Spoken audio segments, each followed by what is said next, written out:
Bapak Ibu peserta seminar RHK P3K yang berbahagia. Alhamdulillahirrahmanirrahim. Pada kesempatan pagi yang baik,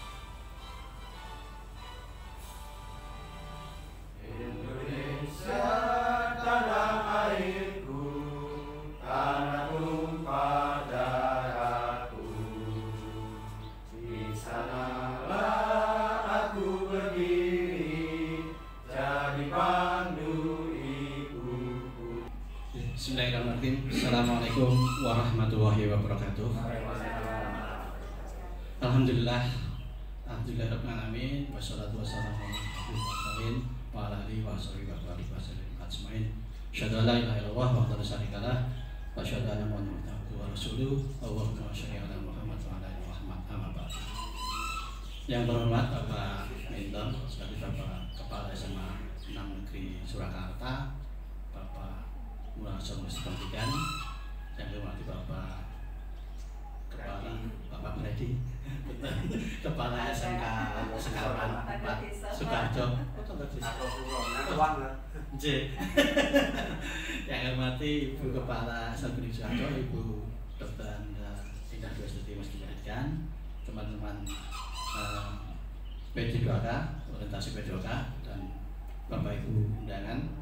Terima kasih waktu yang diberikan oleh saya untuk memaparkan, mempresentasikan selama yang sudah saya ikuti orientasi penilaian nilai dan etika instansi pemerintah selama 1 minggu, dan ketemu Pak Mentor hampir 1 minggu. Besok tinggal penutupan, bahwa kita ini adalah orientasi penilaian nilai dan etika instansi pemerintah Provinsi Jawa Tengah tahun 2025 angkatan 2 Bapak. Lajeng perkenalkan, nama saya ini Sabto Murdowo Pak. Saya dari Kartosuro, kebetulan kerja di Gawok Gata, 3 menit dari rumah. Alhamdulillah ditegakkan. Saya sudah termasuk sepuh Pak, kelahiran 72 bulan Mei 28. Jadi kemarin ini angkatan kita angkatan sepuh-sepuh. Itu sekedar pengenalan, dan saya akan menyampaikan hasil apa selama yang saya ikuti. Bahwa dalam presentasi ini kita diminta dari panitia untuk bab 4 babakan RHK, rencana hasil kerja. Apa itu rencana hasil kerja? Dari kemarin kami tangkap adalah sebuah dokumen atau perencanaan yang berisi tujuan dan target yang diharapkan atau yang dicapai oleh seseorang instansi, biasanya dalam kurun waktu 1 tahun. Kemudian untuk RHK P3K ini mencakup seperti Pak Gianto tadi, rencana kegiatan, indikator kinerja, serta hasil yang diharapkan. Dan pada kesempatan ini isi RHK saya seperti yang kami tangkap juga pada waktu daring.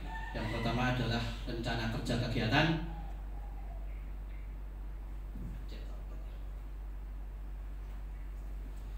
Nah ini kegiatan yang akan dilakukan untuk mencapai target yang telah ditentukan, turunan dari kepala sekolah. Yang kedua, indikator kerja, tolak ukur yang digunakan untuk menilai pencapaian kegiatan tersebut. Yang ketiga adalah target atau sasaran hasil yang diharapkan.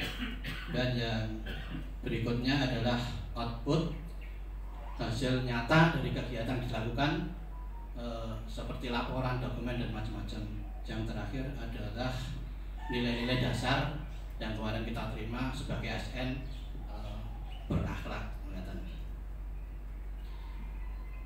Ini fungsi dari RHK sesuai dengan terima yang mau ditangkap sebagai alat pencapaian dan evaluasi yang memastikan bahwa pegawai menjalankan tugas sesuai dengan tujuan organisasi dan berkontribusi pada visi-visi PD. Ini rencana hasil kerja saya. Saya guru kelas Bapak, guru kelas 7 SMP, jadi kelas 1 SMP mengatakan masa kontrak 2024 sampai 2029. Dan dari tujuan PD yang terangkan, yang pertama adalah terbentuknya akhlak dan perilaku yang mulia pada peserta didik. Kelas 7. Nggih. Kelas 1 SMP Bapak. Karena SMP itu punya SD, SMP, SMA Bapak. SMP. Yang kedua, berkembangnya bakat dan minat peserta didik di bidang baik olahraga, keterampilan, maupun seni. Yang ketiga, peserta didik memiliki kepribadian dan mempunyai keterampilan untuk hidup mandiri. Nah ini yang paling penting. Yang keempat adalah peserta didik memiliki kompetensi dalam bidang teknologi melalui inovasi dan kolaborasi. Ini rencana hasil kerja yang kami paparkan sesuai kemarin dari panitia. Mungkin bisa nanti Pak Munarso bisa koreksi. Kemarin diminta 5 Bapak, ada dengan 4. Nah, ini kan saya menurunkan 5 daripada nanti dikoreksi panitia. Kalau tidak salah minimal 5 Pak. Dan terus hasil penilaiannya itu 3 karakter dari berakhlak. Panjenengan tadi ada masih yang 2 ya. Moga nanti kita saling Pak, mumpung belum kita kirim laporannya. Yang pertama adalah terlaksananya peningkatan kualitas praktek pembelajaran guru. Dan ini rencana hasil meningkatkan praktek manajemen kelas yang berfokus pada keteraturan kelas, suasana kelas. Seperti bagian tadi ada kuantitas, kualitas waktu, untuk kuantitas dokumen pelatihan, untuk kualitasnya pencapaian persentase pencapaian nanti 100%, dan yang untuk waktunya adalah ketepatan dalam pelaksanaan 1 tahun. Kegiatan dan tahapan: 1. Saya membuat jadwal observasi. Yang kedua, menyiapkan modul ajar yang akan dilaksanakan. Yang ketiga, membuat media yang akan digunakan pada kegiatan observasi. Nah ini dari panitia kemarin meminta minimal 3 untuk kegiatan tahapan. Kemudian hasilnya kita nanti hasil observasi daripada kelas. Untuk penurunan penerapan nilai berakhlaknya minimal juga 3. Makanya saya buat 3. Yang pertama saya membuat jadwal observasi kelas dengan pimpinan. Maksudnya dengan pimpinan tanggung jawab saya tabel. Dan yang kedua lah saya melakukan fasilitasi sebagai bentuk diskusi pada pimpinan, loyalitas. Jadi saya menghargai pimpinan, loyal pada pimpinan. 3. Terciptanya kerjasama sinergi yang lebih baik, kerjasama kolaborasi. Yang kedua adalah terkelolanya kurikulum operasional pendidikan KSP yang berorientasi pada peningkatan pembelajaran secara partisipatif. Tersusunnya kurikulum operasional pendidikan KSP sebagai acuan dalam peningkatan pembelajaran. Nah, ini seperti tadi sama kualitas, target sama, 1 dokumen. Nah kita nanti bentuknya modul ajar. Dan yang saya lakukan adalah menyusun perencanaan dan perangkat pembelajaran dengan penerapan disiplin sesuai kurikulum operasional KSP. Yang kedua, melaksanakan kegiatan pembelajaran sesuai dengan kurikulum operasional satuan pendidikan. Yang ketiga, merefleksi kegiatan KPM tersebut.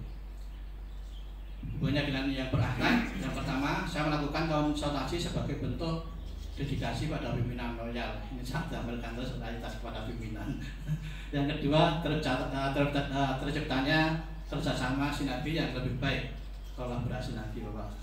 Yang ketiga, saya mencari referensi dengan cara mencari dari berbagai sumber dan dipelajari untuk strategi yang biar inovatif, ini adaptif. Yang ketiga adalah tersusunnya kurikulum operasional satuan pendidikan sebagai acuan dalam peningkatan pembelajaran. Ini sama terlaksananya pembelajaran melalui perencanaan perangkat penilaian, asesmen. Kuantitas, kualitas, waktu sama, 1 dokumen. Yang saya lakukan membuat draft asesmen penilaian. Yang kedua, menyusun penilaian sumatif tengah semester dan akhir semester.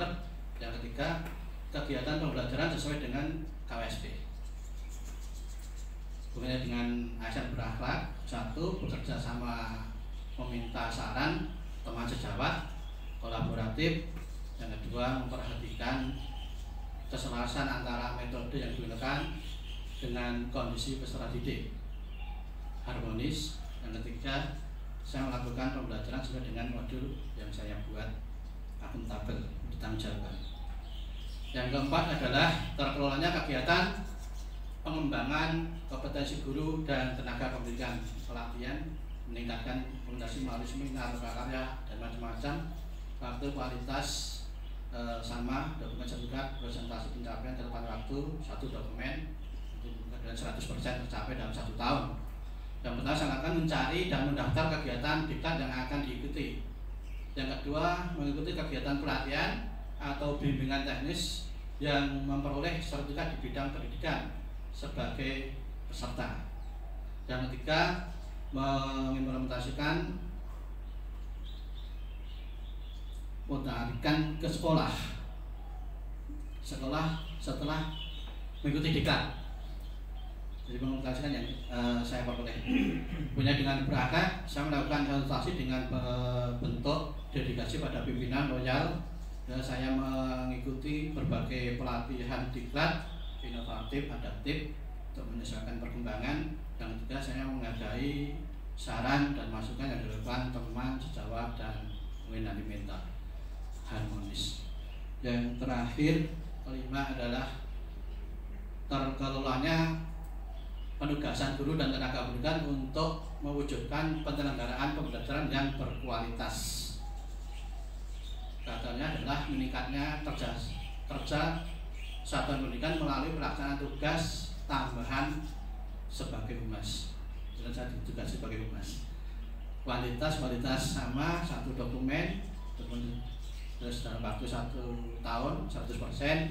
Misalnya lakukan 1, menyiapkan rencana tugas tambahan sebagai humas. Yang kedua, melaksanakan tugas tambahan sebagai humas. Yang ketiga, menyusun laporan tugas tambahan sebagai humas. Ini SK tugas tambahan sudah terhasil dalam SK saya lampirkan di dalam laporan orientasi Bapak. Hubungannya dengan berakad, 1, saya melakukan konsultasi dalam menyusun tugas tambahan sebagai bentuk dedikasi pada pimpinan. Loyalitas saya tampilkan terus. Yang kedua, saya bekerjasama dengan teman dalam melaksanakan tugas tambahan sebagai humas. Kolaboratif. Yang ketiga, saya menghargai saran dan masukan yang diberikan teman sejawat dan mentor harmonis. Demikian yang bisa saya sampaikan untuk presentasi RHK pada orientasi nilai dan etika pada kesempatan ini. Terima kasih atas waktu yang diberikan. Assalamualaikum warahmatullahi wabarakatuh.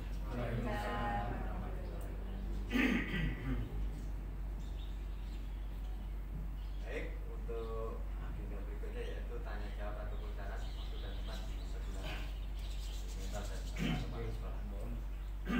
Untuk Pak Sabto Mego ya Mas. Dan tadi saya di depan Sabto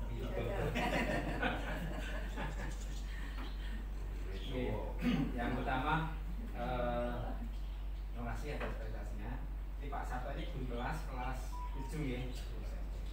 Usia anak sekitar 15. Untuk jenis tunan apa Pak? Saya kebetulan ada 4 keturunan Pak. Yang pertama autis, yang kedua tunarungu, tapi cuma tunarungu ringan, yang ketiga intelektual Pak. 3 jenis turunan. Dalam kelas panjenengan ada semuanya. Betul. Oke. Saya apresiasi panjenengan sebagai dosen UIN. Mesti sudah teruji kesabarannya. Saya nggak bisa bayangkan kalau misalnya saya diminta di SMP itu wes mbok. Tapi piye? Nggak bisa bayangkan. Yang saya perlu kesabaran yang luar biasa dibandingkan dengan SMA atau SMK. Karena masih anak yang tidak seperti kita. Pak Sabto, ketika di kelas 7 sebagai guru kelas ini semacam wali kelas ya, ada semacam orang tuanya anak di kelas 7. Setelah lulus, setelah naik ke kelas berikutnya, mungkin dari segi kemampuan yang umum yang mereka sekolah saya, targetnya ada tuh Pak. Kira-kira bagaimana panjang cara-cara melakukan agar target-target itu tidak tercapai? Atau sudah mendekati kenaikan kelas, anak ini kok belum bisa apa gitu? Itu bagaimana caranya? Terima kasih Pak. Kebetulan saya ulang lagi, kelas saya ada 3 ketunahan, dan yang tuna C bahasanya intelektual, tuna grahita itu kan ada bahasa SLB itu ada B, ada C, ada D Pak.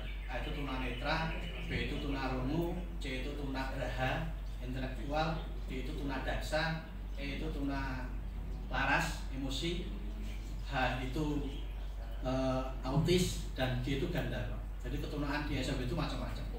Macam-macam. Otomatis pembelajarannya pun kita tetap berdiferensi seperti Pak Tianto tadi. Misalkan anak ini saya target perhitungan 2 angka.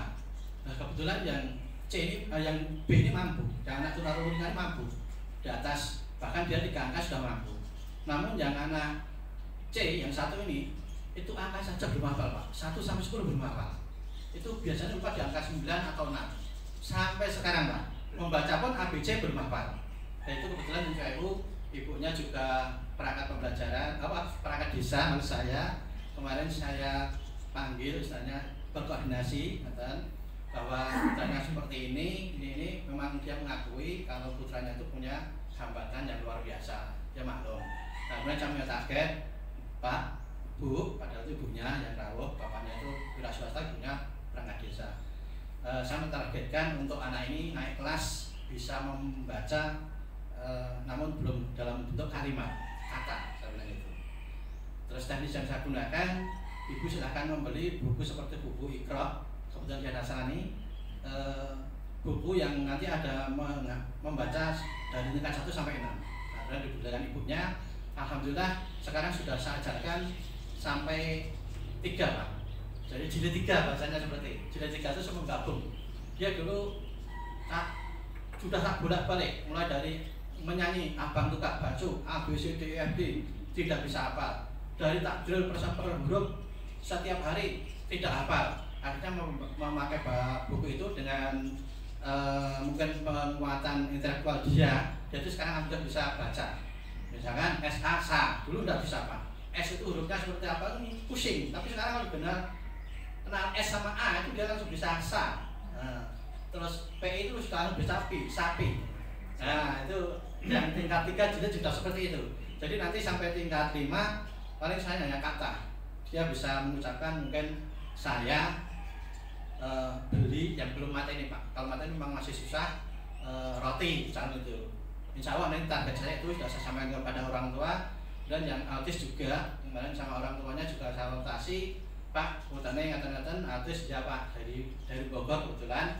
Dan bapaknya minta tolong karena di Bogor memang dia itu suasana keluarga tidak mendukung, di sini untuk dibimbing, dididik dan macam-macam. Nanti targetnya mau pindah ke SMA inklusi.